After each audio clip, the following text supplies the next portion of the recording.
The first time Dana Voss called me redundant, she did it with a wireless mic in her hand and my name on a slide behind her. There were just under 200 people in the room. Department heads, team leads, mid-level managers, new hires who still thought titles meant power, old staff who knew better but had learned to keep their faces blank when executive theater started. I was standing near the back, coffee still warm in my hand, when Dana smiled out at the room and said, "As part of our new operating model, a few legacy roles have become redundant." Legacy roles.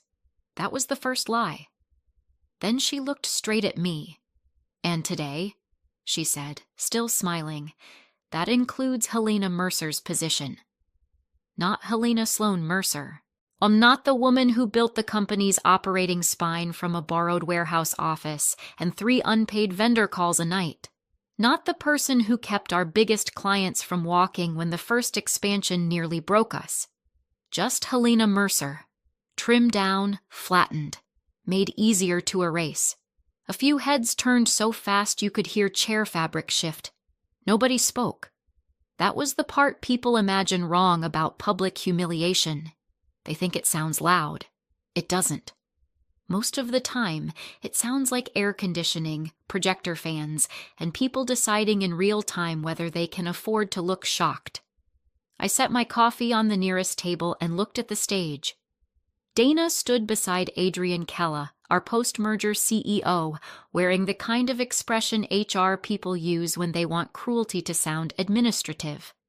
Calm eyes, relaxed mouth, one hand still, like she was announcing parking changes instead of trying to remove me from the company I had spent 11 years building. Adrian didn't look at me right away. He was watching the room, measuring reaction. That told me 2 things. First, this was political. Second, he expected me to make it emotional. He should have known better. My name is Helena Sloan Mercer. I was 41 that spring, and I had spent more than a decade inside the machinery of that company. My title at the time was Chief Operating Architect, which sounded decorative if you didn't understand what it meant. It meant I designed the systems nobody noticed until they failed. Delivery controls, vendor chains, approval structures, risk flags, client continuity paths, the invisible parts of the business that kept revenue from turning into chaos. People like Adrian liked spotlight roles, public strategy, investor calls, big language in glass rooms. People like me made sure those promises survived contact with reality. Dana kept talking. "We're restructuring for agility," she said. "We need leaner decision-making, faster movement, and a leadership model built for scale." That was when the next slide came up. A new org chart. My department broken into pieces. My authority distributed across 3 people. And standing in the middle of it, smiling like he had earned something, was Owen Pike. I had trained Owen. 6 months earlier, Adrian brought him in as a high-growth operating leader. Translation: polished, expensive, confident, and completely untested in the company he was now being positioned to inherit. I trained him because I was told integration mattered more than ego, and I gave him access, context, and guardrails. He took notes while I explained why certain approvals had to move in sequence, why some client accounts could not be touched without notice, and why fast decisions in operations only looked smart until the wrong contract turned them expensive. Now he was on a screen behind Dana, being presented as the future. That got a small reaction from the room. Not words, just movement. People shifting in their seats. A cough. Someone dropping a pen. Dana lifted a hand toward the slide. Going forward, operational oversight will be absorbed into a more modern structure. Absorbed. Another lie. I looked at Adrian then. Really looked. He finally met my eyes, and there it was. That private executive confidence. The look men like him got when they thought they had calculated every angle. He wasn't worried about whether I was angry. He was worried about whether I would make the company uncomfortable in front of witnesses. I helped him by not doing that. I walked forward slowly, not to the stage, just enough to be seen clearly. A few people moved out of my way without meaning to. I smoothed the front of my jacket. My pulse was steady. I remember that because later, people asked if I was in shock. I wasn't. I was counting. People. Faces. Reactions. Who knew? Who didn't? Who looked guilty? Who looked surprised? Who looked relieved it wasn't them? Dana kept that professional smile fixed in place. Helena, of course, we'll discuss transition details privately. Privately. After telling 200 people I was redundant, I almost admired the nerve. Instead, I asked the only question that mattered. Was this approved under the shareholder governance schedule attached to the merger agreement? I didn't raise my voice. I didn't snap. I just asked it the way I might ask whether someone had locked a file room. The room went still in a different way then, because most people didn't understand the sentence, but they understood the reaction. Adrian's face changed first. Not dramatically. Men like him trained for this. But there was a pause. Half a second. Maybe less. Long enough for me to see that he knew exactly what I meant. Dana didn't. She turned slightly toward him, like maybe this was legal language she hadn't been briefed on. Owen looked confused, then annoyed, which was somehow worse. I held Adrian's eyes. He said, "This was an executive restructuring decision." Not an answer. I smiled then.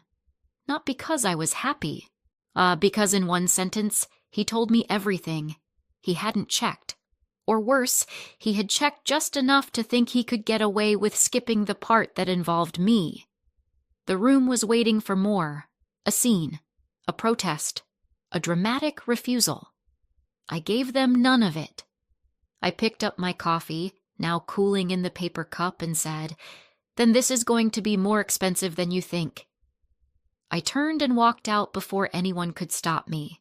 Behind me, Dana said my name once, in that soft corporate tone people use when they're already afraid and trying not to sound it. I didn't turn around. By the time the conference room doors closed behind me, I already knew what the room didn't. They thought they had just eliminated a role. What they had actually done was publicly humiliate a woman who still owned 34% of the company they were standing in. And people like Adrian only looked powerful right up until the paperwork caught up with them. The walk from the event space to my office took less than 2 minutes. It felt longer. Not because I was falling apart. I wasn't. But because every few steps I passed someone trying very hard not to say the wrong thing. One manager gave me a tight smile and looked away so fast it bordered on rude. A junior analyst whispered, "I'm so sorry," like she was apologizing for a death in the family. One of the sales directors made the mistake of saying, "I'm sure this isn't final," which told me he already knew more than he should have. That was the thing about corporate betrayal. It was rarely clean. By the time the knife went in, too many hands had already touched it. When I got to my office, I shut the door, set my coffee down, and finally let myself feel the first clean emotion of the day. Not sadness. Insult. Deep, cold insult. Because they had not just removed me, they had rewritten me. Within an hour, the internal language started spreading exactly the way I knew it would. Legacy bottleneck. Overlapping function. Outdated approval structure. It was almost impressive how fast people repeated words they did not understand. For 11 years, I had been the person called when expansion plans broke against reality. When a client threatened to walk because someone senior had promised a delivery model we could not support. When a vendor failed. When an internal control caught an error large enough to become a lawsuit if it reached the wrong inbox. I was the one who knew where the pressure points were because I built most of them to keep the company alive. But that kind of work disappears easily in executive storytelling. If the system works, people above it take credit. If the system slows a reckless decision, the person protecting it becomes resistant. I sat at my desk and looked around the office I had spent years barely noticing. The shelves, the binders, the framed client note from our first 7-figure renewal, the whiteboard with 3 colored timelines only I still fully understood. I had chosen this room because it sat between finance and operations, not because it was pretty, because it made me reachable when things went wrong. That morning, none of that mattered to the people upstairs. They had decided on a cleaner story, new leadership, faster culture, stronger future. And in that story, I had to become the reason change was needed. That part was personal, not because I needed applause. I had never cared about being the loudest person in a room, but because I had protected all of them through the merger 18 months earlier. When the acquiring firm came in with polished language and private equity speed, I was the one who fought for retention protections, client continuity rules, and reporting safeguards. I took less cash in the deal because I wanted rollover equity and governance protection instead. Other people celebrated the sale. I read the schedules, marked the clauses, and asked what would happen once the growth targets started pressuring judgment. Now I had my answer. Adrian wanted scale. Dana wanted control. Owen wanted my seat without carrying my weight. And together, they had built a version of my story where I was not the person who held the system together. I was the system they needed to escape. My inbox chimed.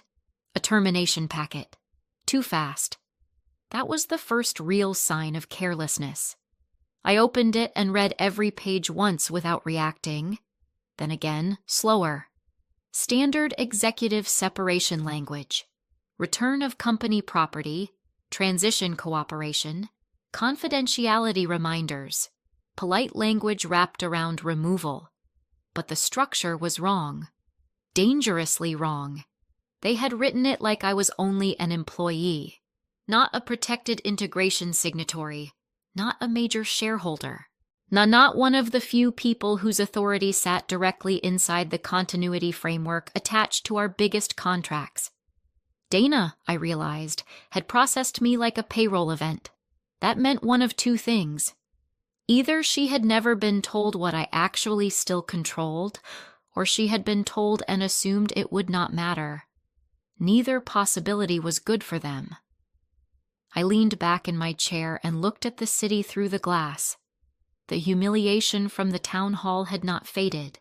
It had sharpened. Because now I could see the shape of the betrayal clearly. They had not just taken my job in public.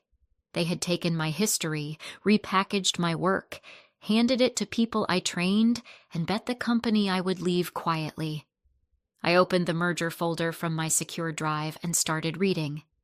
Not because I needed comfort, because I needed precision. If they wanted to turn me into an HR matter, they had already made their first fatal mistake. And I had the paperwork to prove it. The merger binder was exactly where I had left it. Bottom drawer of the locked cabinet in my home office. Black leather cover, silver tabs, nothing dramatic about it. That was the funny part. The thing that could break Adrian's week looked less important than a hotel folder. I carried it to my desk, sat down, and opened it to the first marked section. Most people hear I owned 34% of the company and picture something simple. Shares, power, a clean straight line between ownership and control. That is not how companies like ours work. What employees saw every day was the operating company, the brand on the glass, the org chart, the people with titles, but above that sat the holding structure created during the merger. That was where the real architecture lived. Equity conversion, board protections, voting rules, transition obligations. All the things executives love to treat like paperwork right up until paperwork started speaking back. When the acquisition happened, the other founders took more cash and less future risk. I didn't. I rolled a large portion of my equity forward. That decision confused a lot of people at the time. A few even thought I was being sentimental, like I couldn't let go. That wasn't it.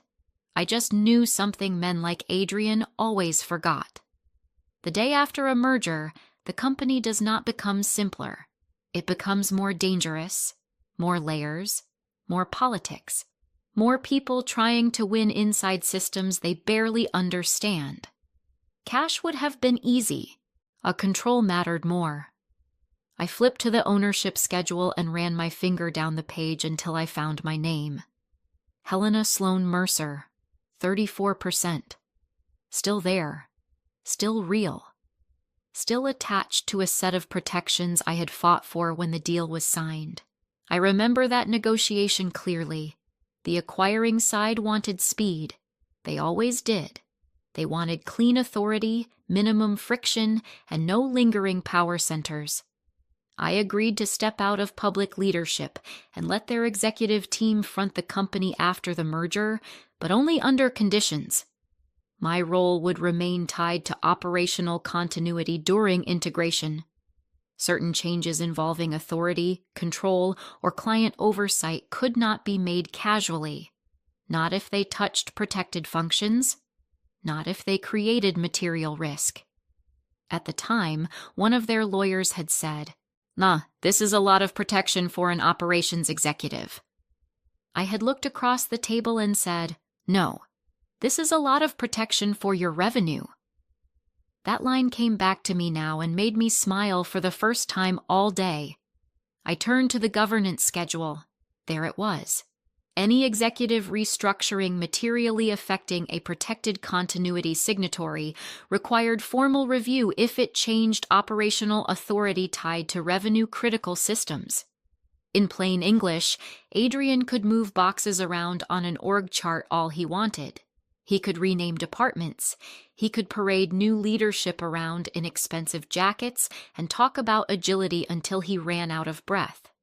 But if he touched the wrong layer without proper review, he stopped making a staffing decision and started creating governance exposure. And I was the wrong layer. I kept reading. The second problem was even worse for them. 3 of our largest enterprise clients had continuity riders built into their agreements during the merger period. Those riders did not name me like a monarch in a medieval document, but they named the controls I personally oversaw: escalation path, approval chain, audit sign-off, exception review, transitional stability requirements. If those changed, the client had to be notified. In some cases, there was a formal review window. In some cases, non-compliance opened the door to delayed renewals or expanded audit rights. I had written most of those structures myself, not to protect my ego, to protect the company from exactly this kind of executive stupidity. I sat back and let the silence in my office settle around me. Now I understood Adrian's face in the town hall. That half-second freeze had not been confusion. It had been recognition. He knew just enough to be uncomfortable, but not enough to stop the announcement, which meant one of 2 things. Either he never read the schedules closely and assumed Dana had covered the basics, or he knew there was a risk, decided to move fast anyway, and hoped I would choose dignity over leverage. That was his real mistake. He thought my silence meant surrender. It didn't. It meant I was still reading. I picked up my phone and looked at the texts that had started coming in. A vice president from finance. Heard what happened. This seems messy. A client director I trusted. Call me when you can. We heard there were leadership changes. And one from Owen, somehow the worst of all. Happy to help with a smooth transition. And I know this is difficult. I stared at it for a full 5 seconds before locking the screen. Smooth transition. He had no idea what he had stepped into, because that was the last part none of them understood. My ownership mattered. The governance mattered. The contracts mattered. But the most dangerous piece was simpler than all of that. Dependency. They thought they were replacing me. They were actually trying to replace years of living knowledge, client trust, process memory, and decision logic with a man I had trained from scratch 6 months earlier. That never fails all at once. It fails in layers. A missed approval, a wrong escalation, a client question answered too quickly, a system that looks modern right until it starts dropping weight. I pulled the binder closer, opened a fresh legal pad, and wrote one line across the top. They did not remove me. They breached the structure. Then I started building the list of every place that structure was about to break. I did not sleep much that night, not because I was spiraling, because I was working. There is a difference. People who talk about revenge like it is a burst of emotion usually have never had to do it in a board-managed company. Real revenge in a place like that cannot look emotional. It has to look correct. It has to survive review. It has to survive legal. It has to survive the part where people who privately agree with you still need documents before they will say so out loud. So I gave myself rules. No assumptions, no speeches, no move I could not defend on paper. By 6 the next morning, my kitchen table looked like a controlled disaster. Laptop open, binder spread wide, 3 yellow pads, a coffee going cold beside a stack of printed schedules. I had one window open with the merger documents, one with archived board communications, and one with the continuity maps I had built during integration. The first thing I did was separate what I knew from what I could prove. I knew Adrian had wanted me gone for months. I could prove that my authority had been slowly bypassed. I knew Dana had helped build the case against me under the language of workforce planning. I could prove she had requested detailed role maps weeks before the public announcement. I knew Owen had been positioned early. I could prove that draft reporting lines involving him existed before any formal consultation with me ever happened. That mattered. Truth helps. Evidence wins. So I built the timeline from the outside in. When Owen was hired, and when he started joining meetings that did not match his stated scope. When I first noticed my approval chain being quietly copied to him. When Dana asked for redundancy overlap analysis on teams that had no overlap at all. When Adrian started using phrases like single point dependency in executive meetings after I pushed back on rushed client changes, then I added the town hall itself, minute by minute, slide shown, my role declared redundant. Owen introduced no board review notice, no client continuity notice, no written transition period, and beneath that, I added the question I had asked into the mic. Was this approved under the shareholder governance schedule attached to the merger agreement? It looked different on paper, sharper, less like a confrontation, more like an alarm they had chosen to ignore in public. By 9, and I had the skeleton of the case. By 10, I started quiet outreach, not dramatic, not a campaign, just controlled contact with people whose names meant something. First, outside merger counsel. I didn't call to threaten. I called because lawyers reveal a lot when you ask them clean questions. I said, I'm reviewing a post-integration restructuring issue. Can you confirm whether continuity signatory authority changes required formal board notice under Schedule F? There was a pause. Then the lawyer said carefully, under certain conditions, yes. Would public role removal before that review be considered complete action? Another pause. That would depend on implementation. Translation. Yes, and he did not want to say it too fast over the phone. Next, I reached out to Martin Vale. Martin was one of the older board members. Quiet, exact, unimpressed by performance. He had trusted me during the merger because I was the only person in the room who ever answered his questions without trying to charm him first. He picked up on the second ring. Helena, he said, I was expecting your call. That told me enough already, I said. Were you given a formal risk memo before yesterday's announcement? He was quiet for a second, then said, not one that mentioned your removal in that form.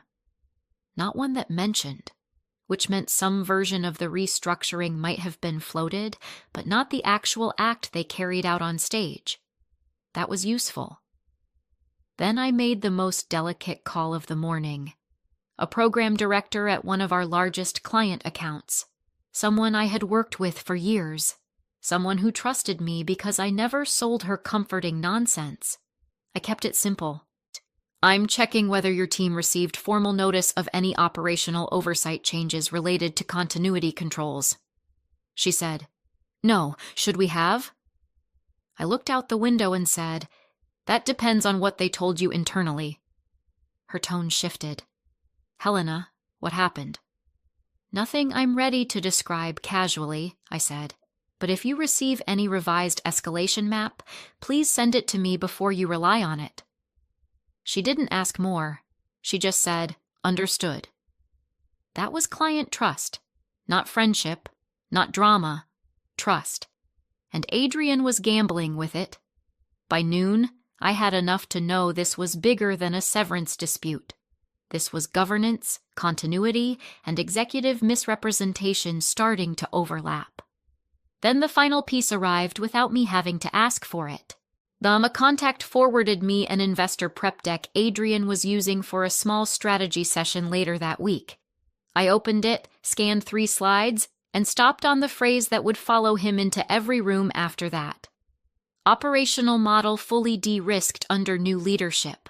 I read it twice, then once more. He had done it. He had taken a politically rushed removal, tied it to investor-facing confidence language, and put it in writing before the structure was clean. That was not arrogance anymore. That was exposure.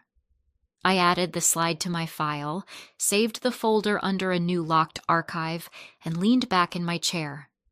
Somewhere in the city, Adrian was probably still feeling pleased with himself. Dana was likely calling the move disciplined. Owen was probably learning how quickly confidence can become dependency when the person you replace is the one who built the floor under your feet. I looked at the growing file on my screen and understood something with absolute clarity. They were not in control of the next phase anymore. They just didn't know it yet. By the 3rd day, they stopped acting careful. That was when I knew they had talked themselves into believing the hardest part was over. Inside companies, arrogance rarely looks loud at first. It looks polished. It looks like fresh language, new meeting invites, and people using words like transformation because they think a better label can hide a reckless decision. Owen stepped into that role faster than even I expected. He started hosting leadership calls that had always run through me. He used phrases I had heard Adrian use in private, which told me exactly how much of this script had been handed to him. Faster decision paths, modern operating discipline, reduced friction. The kind of language that sounds smart until it hits a real client obligation. What bothered me was not that he was trying. It was that he was trying without understanding what was holding him up. On Friday morning, someone forwarded me a recording from a divisional leadership call. Owen was speaking in that smooth, eager tone ambitious men use when they have just been given someone else's weight and still think it feels like status. We're removing old bottlenecks, he said. We don't need layered approvals slowing momentum anymore. A few people murmured approval, then he kept going. Exception reviews will now route directly through my office. We're simplifying the chain. I paused the recording and stared at the screen. That chain existed for a reason. Not because I liked control, because the exception path touched vendor liability, client exposure, and compliance reviews across 3 separate reporting systems. It was layered because a wrong approval in the wrong week could turn into 6 figures of damage and a very expensive apology. But Owen had never built any of that. He had only inherited the visible edges, and now he was promising speed on top of structures he did not understand. That same afternoon, Dana sent out an internal note about leadership alignment. I got a copy through one of the finance managers who had finally stopped pretending this was normal. The language was almost insulting in its neatness. As part of our long-term organizational evolution, certain legacy oversight functions have been consolidated into a more responsive executive framework. Legacy oversight functions. That was me again, not by name this time. Somehow that made it worse, because now they were trying to dissolve me into company language, flatten what I had built into a category, and turn the theft into policy. Then came the investor prep deck, the one I had already saved to my file. I read it again that night from start to finish.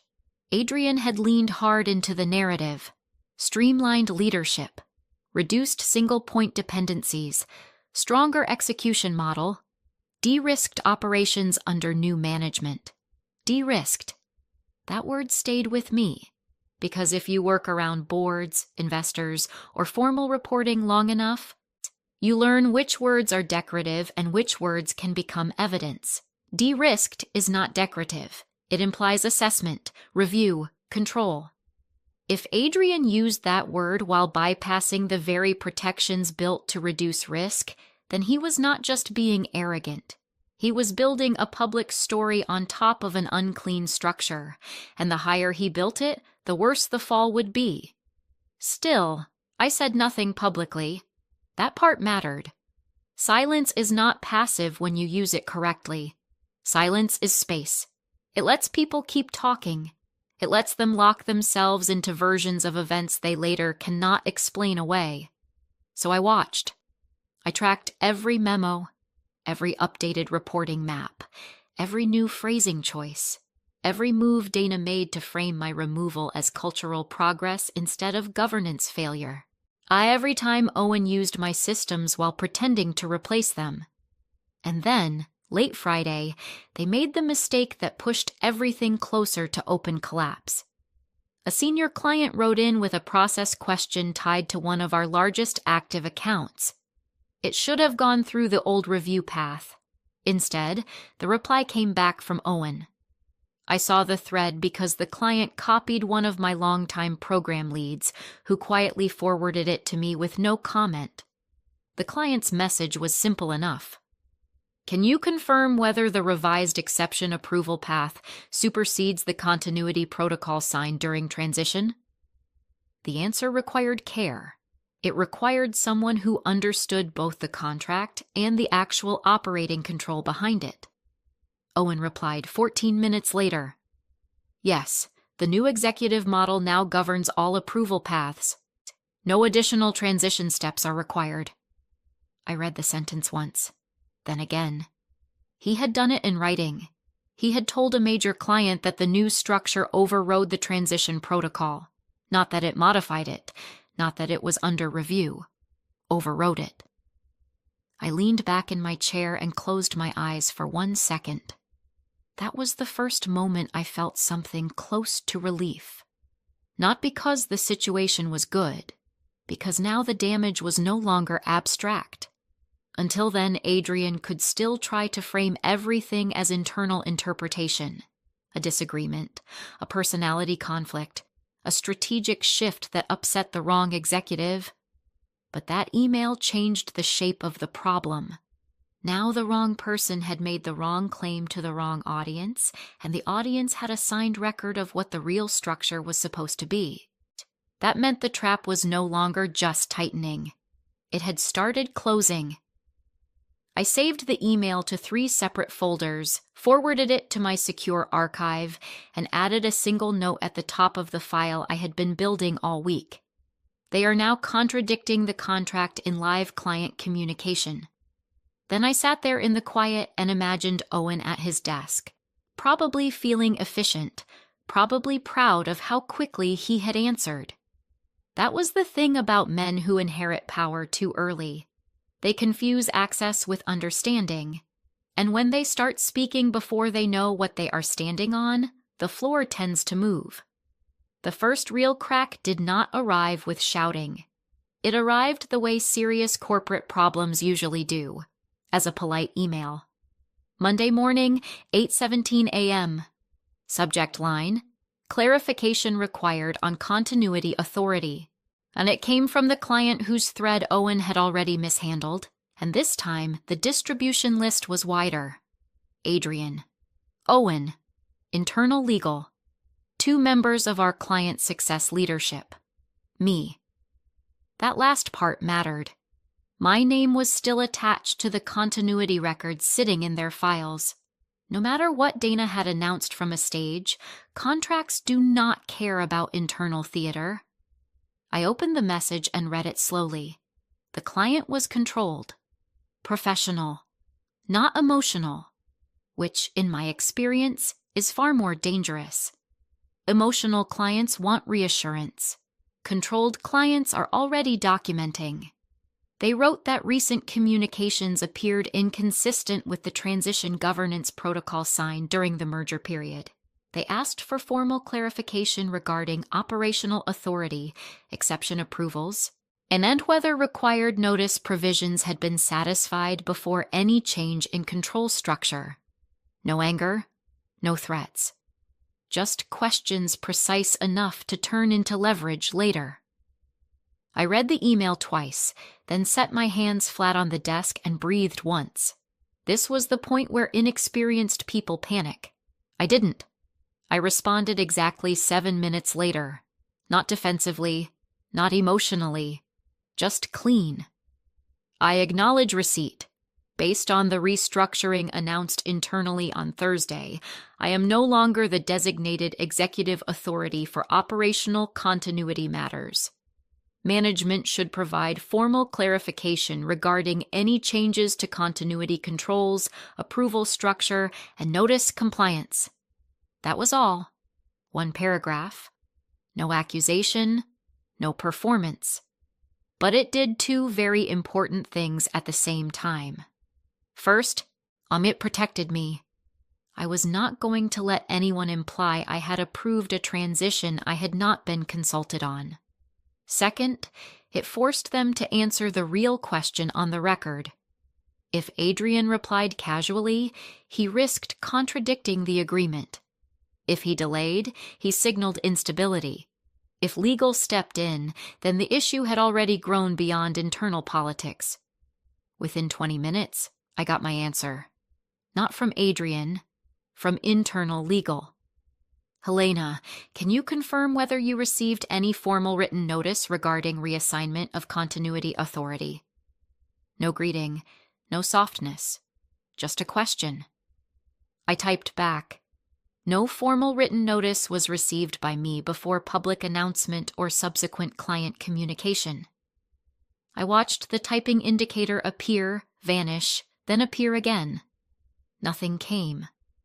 That silence told its own story. By noon, and Dana had called twice. I let both go to voicemail. Her second message was almost careful enough to be convincing. Helena, I think it would be helpful if we aligned privately before this gets misunderstood. Misunderstood. That word made me laugh quietly in my empty office. Nothing had been misunderstood. That was the problem. An hour later, Owen sent a message asking if I could share the latest process map so his team could respond consistently to client questions. Not even an apology. Not even the decency to pretend.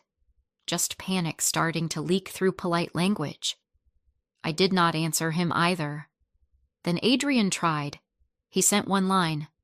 We should talk today. Not can we. Not, I'd like to understand. Just the voice of a man still hoping position could do the work competence no longer could. I replied 23 minutes later. The happy to participate in any discussion held with proper documentation and relevant counsel present. That ended that. By late afternoon, the pressure had spread beyond inboxes. A second client flagged a reporting inconsistency tied to Owen's new approval path. Martin, the board member I trusted, sent me a brief message asking whether I had formal records assembled. I replied, yes. He wrote back, keep them intact. That was all. But it was enough. Because men like Martin do not send messages like that unless the question has already reached the board. At 5:42 p.m., the calendar invite arrived. Emergency board session. Mandatory attendance for executive leadership, legal, and relevant governance parties. I read it once, then again. No drama, no satisfaction yet. Just confirmation. And the thing Adrian tried to stage manage in public had now become a board matter, a legal matter, and a client confidence matter. Exactly what I knew it would become the second Dana called me redundant into a microphone. I closed my laptop, looked around my office, and let the quiet settle. For days, they had been trying to control the narrative. Now the narrative was slipping out of their hands and into the only place it could not be managed by charisma: the record. And once a company is forced to choose between protecting truth and protecting executives, the room changes very quickly. I picked up my bag, turned off the light, and walked out knowing the next meeting would not look anything like the town hall, because the first time they put me on display, they thought I was the problem. The next time we sat down, and they were going to learn I was the proof. The boardroom looked exactly the same. Same glass walls, same long table, same soft gray chairs, same careful design that made every meeting feel like conflict was something other companies had. It wasn't. Not that morning. When I walked in, everyone was already there. Adrian at the head of the table, Dana 2 seats down, hands folded over a yellow legal pad she had no business pretending would help her now. 3 board members on the left, 2 on the right. Legal dialed in through the screen at the far end. Owen near the middle, sitting too straight, like posture could hide uncertainty. No coffee chatter, no throat-clearing small talk, no friendly comments about traffic or the weather. Just tension. Tight, controlled, waiting. I didn't rush. I set my laptop on the table, took my seat, and let the silence sit there for a few extra seconds. Silence does strange things in rooms like that. People think it creates emptiness. It doesn't. It creates pressure. It makes everyone feel the exact shape of what they are avoiding. Martin was the first to break it. "Helena," he said, calm as ever, "we received your notice. We need clarity on what exactly you're asserting." I looked at him, then at the rest of the table. Adrian kept his face steady, but I could see the strain in his jaw now. Dana's expression had changed too. The soft certainty from the town hall was gone. In its place was something tighter. Not fear yet, but the beginning of it. I opened my laptop and turned it so the people closest to me could see. Not a slide deck, not a performance. The agreement. Original merger documents. Signed copies. Board schedules. Year governance attachments. Clean, marked, indexed. "I'm not asserting anything," I said. "I'm pointing to what is already written." I clicked once and brought up the first clause. Then I highlighted it. No executive restructuring affecting protected operational authority tied to a qualifying shareholder position could be completed without formal board review and recorded notice. Nobody spoke. I let them read it. All the way through. No interpretation. No legal flourish. Just the words they had either ignored or hoped no one else would read closely. Then I said, "That didn't happen." I clicked again. The second clause came up. Written notice and review period required for reassignment of continuity authority connected to revenue-critical controls. I kept my voice flat. That didn't happen either. The room shifted. Not loudly. No one gasped. No one slammed a hand on the table. But I could feel the air change, because this was no longer about tone or style or whether I was angry enough to be dismissed as emotional. This was structure, and structure is harder to argue with than any human reaction. I moved to the timeline next. It was plain on purpose. White background, black text, timestamps, names, actions, nothing that looked dramatic. That was the point. Thursday, 10:11 a.m. My role is declared redundant in a public all-hands meeting. 10:12. Restructuring is described as effective immediately. 10:13. My replacement is introduced. Between those moments and the public announcement, there is no board review on record, no formal notice to me, and no documented continuity review. I looked up. Can anyone show me where the board was formally consulted before that happened? No one answered. Dana glanced toward Adrian. Owen stared at the table. One of the directors on the right shifted in his chair and said, "Adrian?" Adrian leaned forward slowly, fingers linked in front of him. He was trying to sound measured, but I could hear the strain under it now. "This was an operational decision," he said. "We moved quickly to address internal inefficiencies and reduce dependency." I cut in before he could build momentum. "Operational decisions do not override signed governance obligations." I didn't raise my voice. I didn't need to. The sentence landed harder because I said it the way people state weather. He stopped. Not because he agreed, because there was no path through that sentence that did not make him sound worse. E. Martin turned his head toward him. "Were we formally consulted at any point before the announcement?" A pause. Then Adrian said, "Not formally. No." That was the moment the room changed. Not because I proved it, because he confirmed it. Out loud, with legal listening, with the board sitting 3 feet away, with the record now catching up to the performance. I let the silence hold for a few beats, long enough for everyone to understand that the most damaging thing said in the room had just come from the CEO, not from me. Then I moved to the next file. "The problem is not only what happened at the town hall," I said, "it's what happened after." I opened the client correspondence. Owen's reply, the continuity question, the statement that the new executive model overrode the transition protocol, then the second client flag, then the internal legal request asking whether I had received formal written notice, then Adrian's investor language about de-risked operations under new leadership. I laid it out one piece at a time. No speeches, just sequence. "These are not separate issues," I said. "They all sit on the same decision. If the foundation was breached, every communication and operational change built on top of it becomes exposed." Legal spoke through the conference speaker then, voice calm and very direct. "We need immediate review of governance exposure, client notification risk, and the accuracy of any external statements tied to the restructuring." Exposure. That word changed the room more than anything else, because now we were no longer discussing an internal conflict.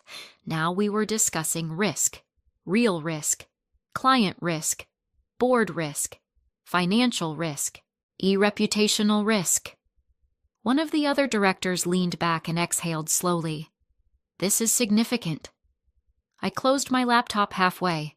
Not all the way, just enough to signal I was done presenting. "I didn't bring this here to make it bigger," I said. "I brought it here because it already is." Nobody argued. Nobody pushed back. Nobody asked whether I felt hurt.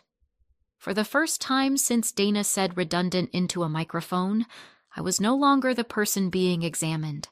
I was the person holding the map. And in rooms like that, the person holding the map is the one people eventually have to follow. The meeting did not end with resolution. It ended with urgency. Legal wanted time to assess exposure. The board wanted all communications preserved. Adrian said they needed to clarify next steps, which was executive language for damage control. Oh, I knew what that meant before I even left the building.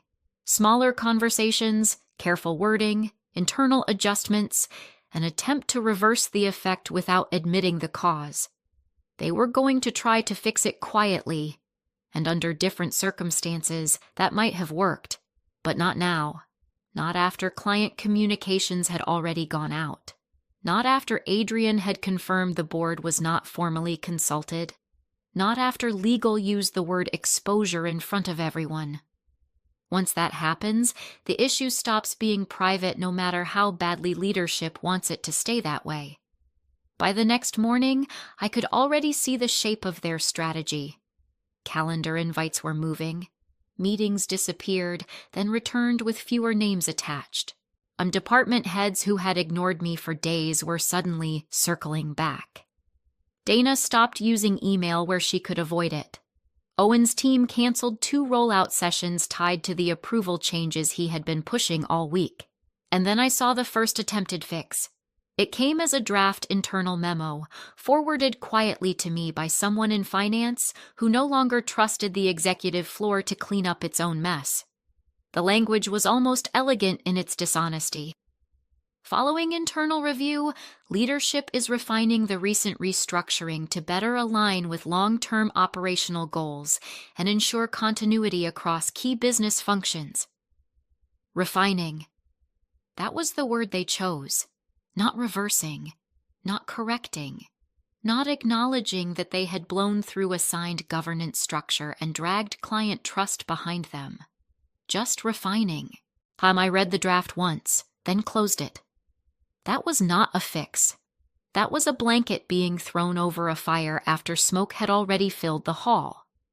A few hours later, Adrian called. Not emailed, called. I watched his name light up on my phone and let it ring until it stopped. Then I set the phone face down and went back to the document I was reading. He didn't leave a voicemail. That told me plenty. There was no version of that conversation he was ready to have out loud. Not one that did not require him to admit what he had done, what he had skipped, or how exposed he now was. By early afternoon, the second attempt arrived. This one was more direct. A revised proposal. Restore part of my role. Reintroduce me into strategic oversight. Adjust reporting lines. Create a transition committee. Shared language about collaboration, stability, and leadership alignment. I read it slowly, then again. If someone outside the situation saw it, they might have thought it looked generous. It wasn't. It was careful. Designed to look like a solution while leaving the real breach unnamed. That was when I understood they still did not get it. This was never about getting my chair back. It was never about the title on the org chart. It was never about whether they let me sit in the right meetings again. It was about the agreement they broke, the process they ignored, the exposure they created after the fact. You do not fix that by offering me part of my authority back like a favor. You fix it by acknowledging what happened, formally, completely. And they were still trying to solve a governance failure with optics. That was their last mistake. And I opened my laptop and started drafting my response. No anger, no grand language, just record. Proposed adjustments do not address the underlying breach of the shareholder governance structure or the resulting exposure created by actions taken after the public announcement. Then I kept going, line by line. I referenced the board confirmation that no formal review occurred before the restructuring. I referenced the absence of written continuity notice. I referenced the client communication contradicting the transition protocol. I referenced the risk of trying to soften the issue through revised language instead of correcting the underlying record. I did not threaten them. I did something worse. I made the facts impossible to misunderstand later. By the time I reached the final paragraph, the shape of the whole thing was clear, even on the page. This was no longer a dispute over leadership philosophy. It was documented non-compliance, followed by attempted narrative control. I ended with one sentence. Resolution requires formal recognition of the breach, full board review, preserved records, and corrective action aligned with the original agreement. Then I stopped typing. I read the full message once, then once more. The office around me was quiet. Most people had already gone home. The city outside the windows was fading into evening glass and reflected light. Somewhere upstairs, I knew they were probably telling themselves they were close to containing it, close to smoothing it over, close to getting back in front of the story. They weren't. They were moving deeper into it, decision by decision, sentence by sentence. In every attempt to avoid the truth was becoming another document that proved they knew there was a problem and still tried to shrink it into language. I saved the response, hovered over send, and for one brief second, I almost felt sorry for them. Almost. Then I sent it, and leaned back in my chair, because now there was no soft version left, no quiet rewrite, no memo polished enough to erase the record. They had tried to remove me in public, then fix it in private. And by the time my email landed in their inboxes, that option was gone too.